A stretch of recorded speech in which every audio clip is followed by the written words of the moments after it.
नमस्कार, आप देख रहे हैं इंडिया डेली। मैं हूं आपके साथ कंचन जेसवानी। दिल्ली यूनिवर्सिटी में छात्र संघ चुनाव को लेकर सरगर्मियां तेज हैं।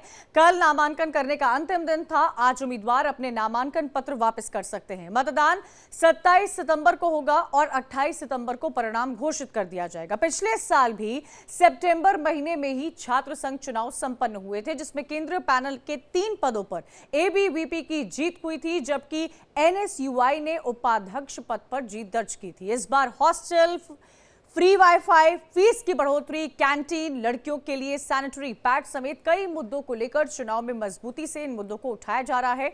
दिल्ली यूनिवर्सिटी में कई मुद्दे में हॉस्टल और फीस बढ़ोतरी एक बड़ा एजेंडा इस वक्त बना हुआ है। लगातार फीस बढ़ोतरी हो रही है, जो सभी स्टूडेंट्स अफोर्ड नहीं कर पाते हैं। इसके अलावा सैनिटरी पैड के निष्पादन की व्यवस्था को चुनावी मुद्दा बनाया गया है।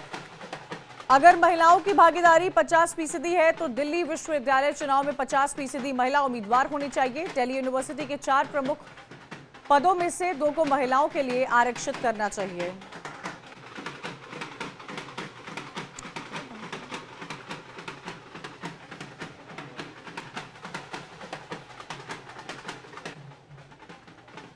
तो तस्वीरें भी आपको दिखा रहे हैं। देखिए किस तरह से आयोजन किया जा रहा है, क्या क्या मुद्दे हैं दिल्ली यूनिवर्सिटी इलेक्शन को लेकर। 4 प्रमुख पदे हैं, जिनमें से 2 को महिलाओं के लिए आरक्षित करना चाहिए। चुनाव में 50% महिला उम्मीदवार होने चाहिए। भागीदारी में 50% है। तो दिल्ली यूनिवर्सिटी चुनाव को लेकर ये सारी बातें भी बनाई जा रही हैं। आपको बता दें कि जो फीस लगातार बढ़ती जा रही है, वो एक बड़ा मुद्दा इस बार चुनाव को लेकर बना हुआ है। साथ ही साथ महिलाओं के लिए सैनिटरी नैपकिन्स के उत्पादन की भी बात की जा रही है। हॉस्टल के कई और मुद्दे हैं। कैंटीन एक बहुत बड़ा मुद्दा है। लगातार जिस तरह से फीस में बढ़ोतरी देखने को मिली है पिछले कुछ सालों में, उसको लेकर यह मुद्दा इस बार के चुनाव में काफी अहम माना जा रहा है। डीयू में फ्री वाईफाई की सुविधा हो, इसको लेकर तमाम बातें की जा रही है। कैंटीन की बात की जा रही है और यही वो तमाम मुद्दे हैं जिसको लेकर इस बार चुनावी मैदान में छात्र संघ, तमाम छात्र उतरे हुए हैं। तो दिल्ली यूनिवर्सिटी इलेक्शन हर साल काफ़ी अहम जो माना जाता है। सितंबर में ही पिछले साल भी हुआ था। आज नामांकन पत्र वापस करने का डीयू में आखिरी दिन है। जिन लोगों ने अपना नामांकन दाखिल किया है वो आज आखिरी दिन है, वापस ले सकते हैं। ज्यादा जानकारी के लिए सीधा रुख करेंगे आयुषी का। आयुषी हमारे साथ जुड़ी हुई है। आयुषी, इस वक्त डीयू की तस्वीरें दिखाइए, बच्चों से बातचीत कीजिएगा। स्टूडेंट्स की क्या मांग है, क्योंकि लगातार हमारे सामने ये आ रहा है कि फीस बढ़ोतरी को लेकर बहुत बड़ा मुद्दा है। कैंटीन एक मुद्दा है, इवन सैनिटरी नैपकिन्स भी बहुत बड़ा मुद्दा बना हुआ है। उनसे बातचीत कीजिए। आपने बातचीत की होगी, क्या कुछ मिला होगा। आयुषी लगातार डीयू से बनी हुई है, उनसे हम जुड़ने की कोशिश करेंगे और बताएंगे आपको कि इस वक्त दिल्ली यूनिवर्सिटी के क्या हालात नजर आ रहे हैं। लेकिन 2 तस्वीरें देखिए, दोनों तस्वीरें अहम हैं और तैयारियां सभी की तरफ से की जा रही है। एनएसयूआई ने उपाध्यक्ष पद पिछले साल की अगर बात की जाए तो जीता था। एबीवीपी की 3 पदों पर पिछले साल जीत हुई थी। छात्र संघ चुनाव अगर पिछले साल की बात की जाए तो सितंबर के ही महीने में वो भी खत्म हुए थे। बड़ी आपको जानकारी और बड़ी 2 तस्वीरें आपको दिखा रहे हैं। देश में जो डीयू के इलेक्शंस होते हैं उस पर लगातार चर्चा होती है और सीधा रुख करेंगे आयुषी का, हमारे साथ लगातार जुड़ी हुई है। आयुषी, डीयू के इलेक्शंस किसी स्टेट इलेक्शन से कम नहीं माने जाते हैं। जो तैयारी होती है, नॉमिनेशन होता है, मुद्दे होते हैं और कई सारे यहाँ से जो लोग हैं आगे चलकर नेता बनने के सपने भी देखते हैं और कई सक्सेसफुल भी होते हैं। इस बार के चुनाव में क्या क्या मुद्दे सामने आए हैं? आपके पीछे कई बच्चों को भी मैं देख पा रही हूँ। पहले आप मुझे ओपनिंग में तमाम मुद्दे बताइएगा और बच्चों से भी बात करके बताइएगा कि क्या इश्यूज हैं जिनको लेकर चुनावी मैदान में उतर रहे हैं। जी बिल्कुल, पहले तो हम आपको एक तस्वीर दिखाना चाहेंगे। दिल्ली विश्वविद्यालय कैंपस में भी मौजूद है। आप देख सकते हैं चारों तरफ जो पोस्टर्स हैं वो पटे हुए हैं। ग्राउंड पे आपको देख सकते हैं पैम्पलेट्स बटे हुए हैं। और जो अगर बात कर ले छात्रों के मुद्दे की तो इंफ्रास्ट्रक्चर एक बड़ा मुद्दा है इनके लिए। इसके अलावा महिला सेफ्टी इनके लिए बहुत बड़ा मुद्दा है। मेट्रो में कॉन्सेशन की जो मांग लगातार अलग अलग छात्र संगठन करते आए हैं वो एक बार फिर से मैनिफेस्टो में है। वाटर कूलर्स की कमी है। दिल्ली विश्वविद्यालय के कैंपस में, वो भी मैनिफेस्टो में जारी है। और ऐसे में छात्रों से भी हमने बात की, हमने जानने की कोशिश की कि आखिर जो स्टूडेंट्स जो किसी पार्टी से बिलोंग नहीं करते लेकिन वो वोट देने जाएंगे, बेहद महत्वपूर्ण भूमिका निभाएंगे, आखिर उनकी मांगे क्या हैं। तो उनकी मांगे बेहद सरल जो एक कॉलेज कैंपस में होना चाहिए वो ये कि पीने का पानी उपलब्ध हो, क्लासरूम में जो बेंच हैं वो टूटे हुए ना हो, पंखे चल रहे हो, क्योंकि ऐसी समस्याओं से दिल्ली विश्वविद्यालय के जो छात्र हैं वो जूझ रहे हैं लगातार। हम कुछ स्टूडेंट से भी बात करने की कोशिश करेंगे। आप लोग दिल्ली यूनिवर्सिटी के ही स्टूडेंट्स हैं? लाइव चल रहा है सर? नहीं मैम, अभी टिकट नहीं मिली, बहुत उदास है सारे। नहीं, टिकट नहीं, वोट देने जाओगे ना? हाँ जी। किस कैंपस से हो आप? मैं नॉर्थ कैंपस से हूँ, रामजेस कॉलेज से। कौन सी ईयर से हो? Third year. थर्ड ईयर से हो।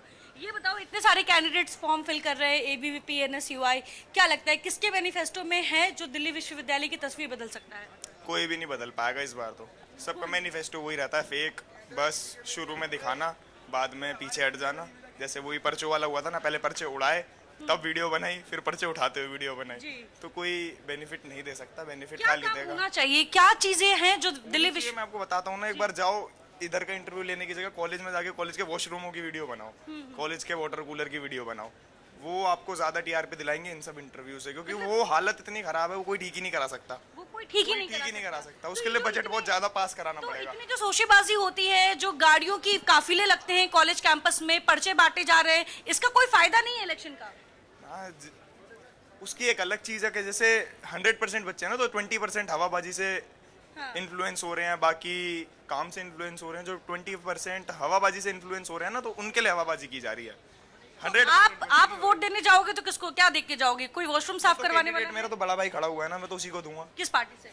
एनएसयूआई से। एनएसयूआई से क्या नाम है? राहुल झांसला। अब इंडिपेंडेंट हो गए हैं। अच्छा, अब इंडिपेंडेंट हो गए, उनकी टिकट कट गई। हाँ, इसलिए थोड़ी नाराजगी नजर आ रही है चेहरे पे। हाँ, नाराजगी तो है ही। एबीवीपी छोड़ के एनएसयूआई आए थे, वहाँ पे भी टिकट कट गई। वहाँ भी टिकट कट गई। देखिए, छात्र राजनीति बहुत ही रोमांचक होता है। अब छात्रों के बीच में उत्साह, आयुषी, मैं यही देख पा रही हूँ कि टिकट न मिलने से अगर स्टूडेंट्स में इतनी नाराजगी है तो हम तो नेताओं पर चर्चा करते हैं, उनकी एक्सपेक्टेशंस, एक पार्टी को छोड़कर दूसरी पार्टी में जाना, दूसरी पार्टी से अगर टिकट नहीं मिलता है तो निर्दलीय चुनाव खड़े होना।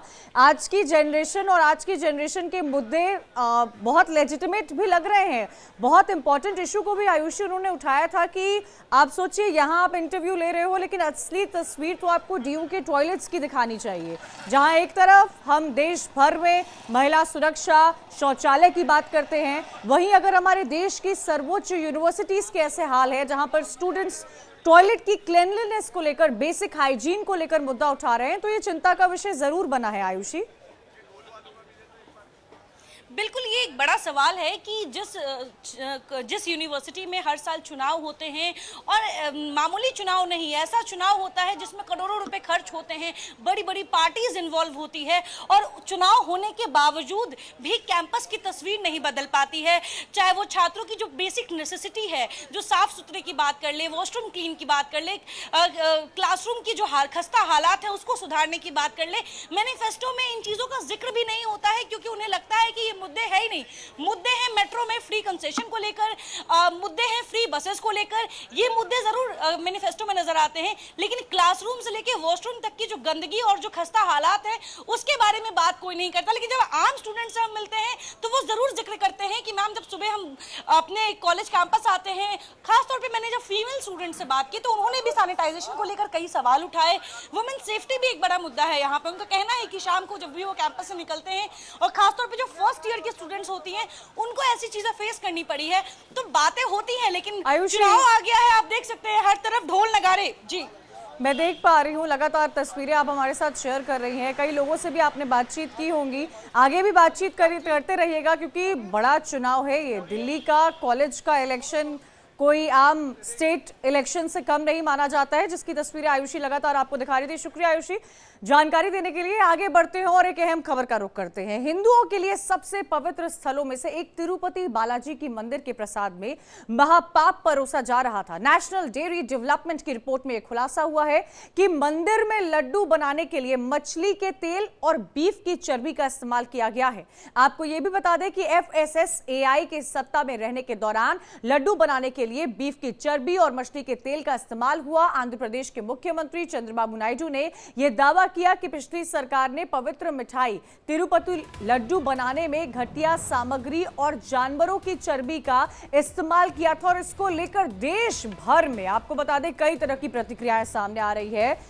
प्रसाद किस श्रद्धा के साथ लोग चढ़ाते हैं भगवान पर, किस श्रद्धा के साथ लोग तिरुपति पर जाते हैं, देश विदेश से लोग आते हैं तिरुपति में आस्था के लिए, वहां पर पहुंचते हैं और उस प्रसाद को खाते हैं। उस प्रसाद को लेकर आज देश भर में कई सारे सवाल उठ रहे हैं क्योंकि एक रिपोर्ट में खुलासा किया गया है कि इस प्रसाद को बनाने में बीफ की चर्बी का इस्तेमाल किया जाता है और फिश ऑयल का भी इस्तेमाल किया जाता है। तो सवाल इस पर खड़ा हो रहा है। कई सारे सोशल मीडिया पर लगातार तरह तरह की प्रतिक्रिया आम जनता भी देती हुई नजर आ रही है। इस सब के बीच में आपको बता दें कि सबसे पवित्र स्थल में से एक स्थल तिरुपति भी माना जाता है। देश विदेश से लोग आते हैं तिरुपति बालाजी का दर्शन करने के लिए। देखिए, जो भी घटनाएं हुई हैं, जैसा जांच हुआ है उससे स्पष्ट हो गया है कि ना इसमें जो है यह चर्बी मिलाया गया है और मछली का तेल मिलाया गया है और वहाँ की जो सरकार थी उसको संज्ञान में है कि नहीं है और कब से मिलाया जा रहा है इसका भी पता नहीं है, क्योंकि अभी वर्तमान समय में जब चर्चा हुई है तो ये जब खोज हुआ है तो इसकी पुष्टि हो गई है। तो ऐसी स्थिति में ये हमारे मैं समझता हूँ अंतर्राष्ट्रीय षड्यंत्र है। हमारे जो सनातन धर्म है इस पर कुठाराघात है। बहुत दुखद बात है और सनातन धर्म के साथ बहुत बड़ा खिलवाड़ है और जो कांग्रेस सरकार है निश्चित रूप से हमारे सनातन धर्म को मिटने का कार्य करती आई।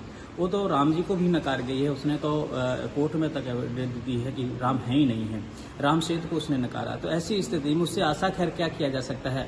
लेकिन आप ये समझिए, सनातनियों को समझना चाहिए कि ये सरकारें हमारा कितना विनाश करने का कार्य करती आई, हमारे लिए कितना दर्दनाक काम। जो एक हमारे आराध्य हैं बालाजी, तिरुपति बालाजी, मतलब आप समझ रहे हैं करोड़ों लोगों के आराध्य हैं और कितनी आस्था है लोगों की वहां पर जा जाकर, और उससे सरकारें चलती हैं उस मंदिर से, वहां की सरकार चल रही है उस मंदिर के चढ़ावे से।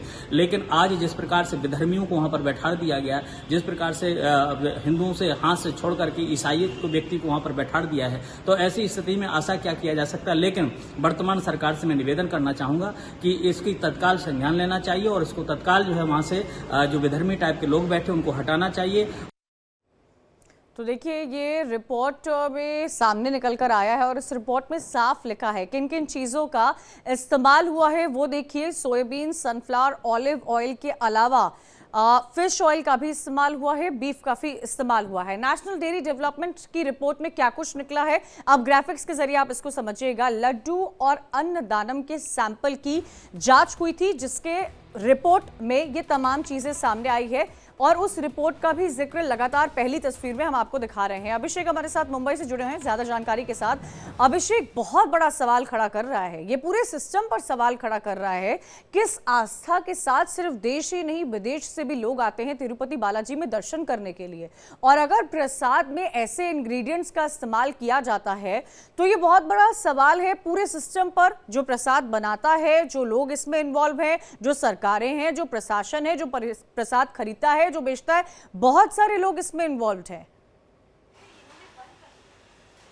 बिल्कुल सही कहा आपने। बिल्कुल देखिए, जाहिर सी बात है कि अगर इस तरीके से अगर मंदिर में जो आस्था होती है, जिस तरीके से लोग आस्था लेकर एक बड़ी श्रद्धा के साथ मंदिर में दर्शन करने जाते हैं और उस जगह पर इस तरीके से बड़ा अगर उनके श्रद्धा के साथ खिलवाड़ हो इस तरीके से, तो जाहिर सी बात है अपने आप में बहुत बड़ा प्रश्न चिन्ह लगता है। और यही कारण है कि इंडिया डेली लगातार तमाम मंदिरों का लगातार आज रियलिटी टेस्ट कर रहा है कि आखिरकार किस तरीके से उन मंदिरों में प्रसाद बनते हैं। हम इस वक्त मौजूद हैं उस जगह पर जो सिद्धिविनायक, एक देश का सबसे एक तिरुपति मंदिर के बाद एक बहुत प्रतिष्ठित जगह है जो कि सिद्धिविनायक मंदिर के उस जगह पे मौजूद हूं जहां पे प्रसाद बनता है। और इस प्रसाद को बनाने में किस तरीके से तमाम या जो सुविधाएं या फिर तमाम जो सावधानियां बरती जाती हैं वो किस तरीके से बरती जाती हैं। देखिए कि यहाँ जो तस्वीरें देख रही हैं, नारियल से नारियल वड़ी कहा जाता है यहाँ पर महाराष्ट्र में, यह बनता। दूसरा अगर हम लड्डू की बात करें, जो लड्डू जाहिर सी बात है कि बप्पा के लिए काफी फेमस होता है लड्डू, किस तरीके से लड्डू यहाँ पर बनकर तैयार है और लड्डू बनाने के लिए क्या क्या सुविधाएं और क्या क्या सावधानियां बरती जाती हैं। सीधे आप देखिए कि लड्डू यहाँ पर